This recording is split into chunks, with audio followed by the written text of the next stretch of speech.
everybody, what's up? And welcome to Some Real Talk, a place where we get real about what's going on in culture, content creation, and life as we know it. I'm your host, Maya Vanette, and today, y'all, we made it through another month. It's officially October 2020. But before we can look forward to all the hopefully good things October has to bring, let's take a second to look back at some of the crazy things that happened in September 2020.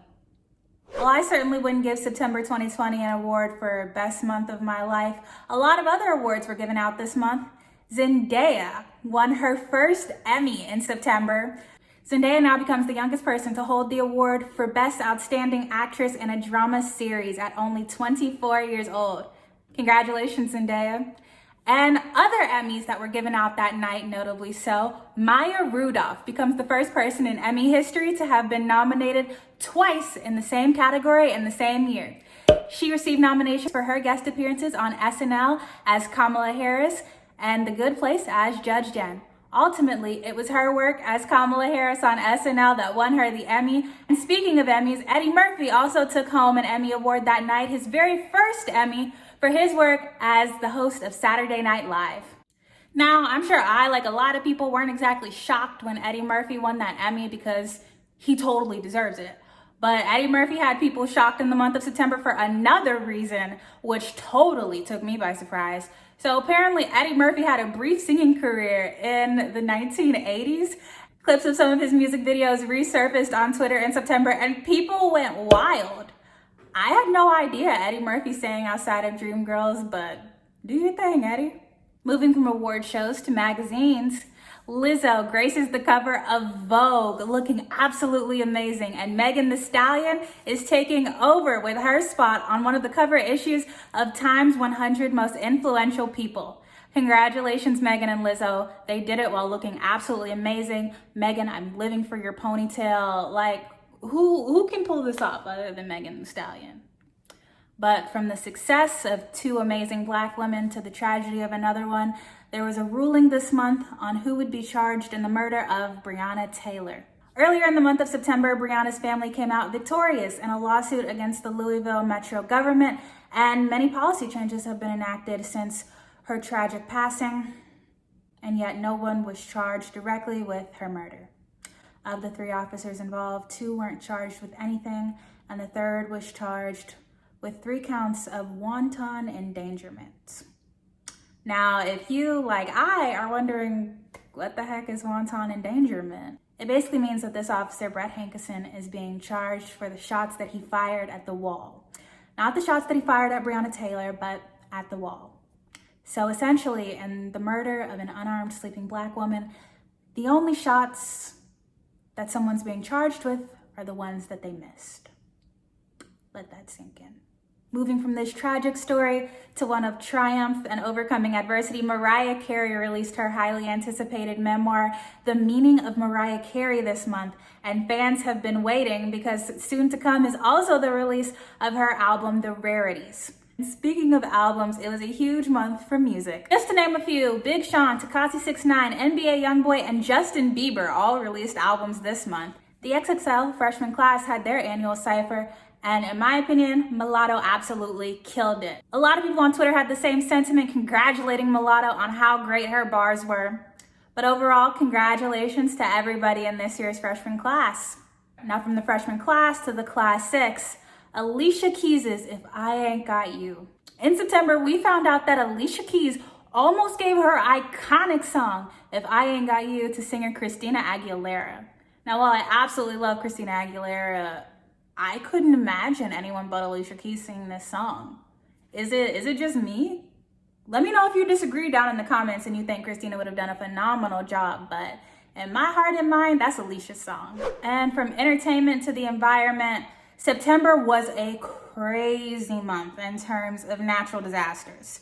In September 2020, there were 3 hurricanes documented, along with a slew of other tropical storms, and a 4.5 magnitude earthquake shook Southern California. Now, wildfires have kind of been affecting California this entire year, with over 3.7 million acres of land burned from over 8,000 individual wildfires.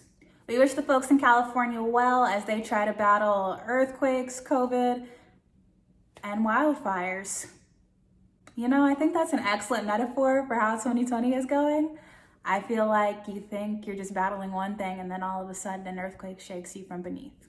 It was also a huge month for the NBA.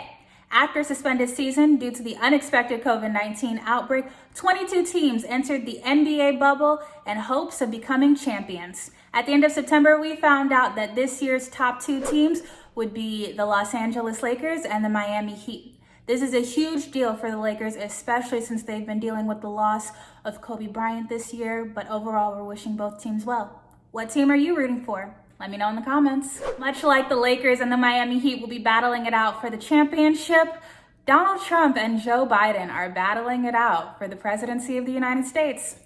September saw the very first presidential debate. And while I wish I could be saying great things about the debate, not many people have great things to say. Twitter had a lot to say. My mom had a lot to say. I, on the other hand, I'm kind of at a loss for words. Did you watch the debate? If you didn't, I'm not judging. If you did, take care of yourself. I would love to do a recap of some of the highlights during the debate, but unfortunately, there weren't too many. It was a lot of interrupting. Moderator Chris Wallace tried his best, but overall, national news sites reported that it was kind of a disaster. We can hope for the best. The month of October will see more debates, the first of which being between vice presidential candidates Kamala Harris and Mike Pence.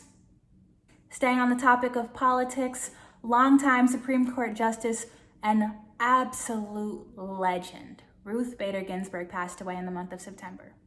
Following her death, there was and is a huge political confrontation over whether or not President Trump and the Republicans controlling the Senate should be able to fill Ruth's seat. Now, why is this such a debate? Because when Supreme Court Justice Anthony Scalia passed away in the summer of President Obama's final months in office, Senate Republicans did not allow him to confirm his nominee, citing that it was too close to another election.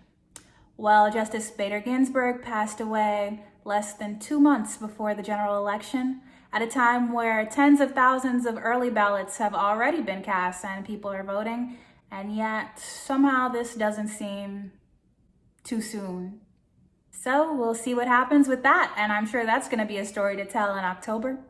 And closing off on a little bit of good news, the cast of The Fresh Prince of Bel-Air reunited for one night only for their 30-year reunion. Brandon Leaks becomes the first spoken word artist to ever win America's Got Talent. And Dancing with the Stars came on. The Dancing with the Stars premiere had people going crazy on Twitter. Between Sky Jackson's split, Nelly's backflip, and Carole Baskin just being there at all, people were eating it up. And from TV shows that just started this month to TV shows that we found out are ending. It was announced via Kris Jenner's Instagram that Keeping Up with the Kardashians would enter its final season in 2021.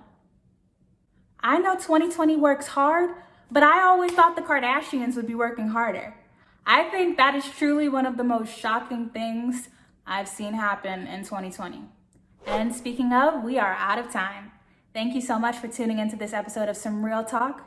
If you think there's anything I missed in this September summary, let me know down in the comments section below. Until next time, thank you so much for watching. I'm your host, Maya Vanette. If you enjoyed this video, I hope you consider liking or commenting, subscribing, or sharing. Until next time, keep it real.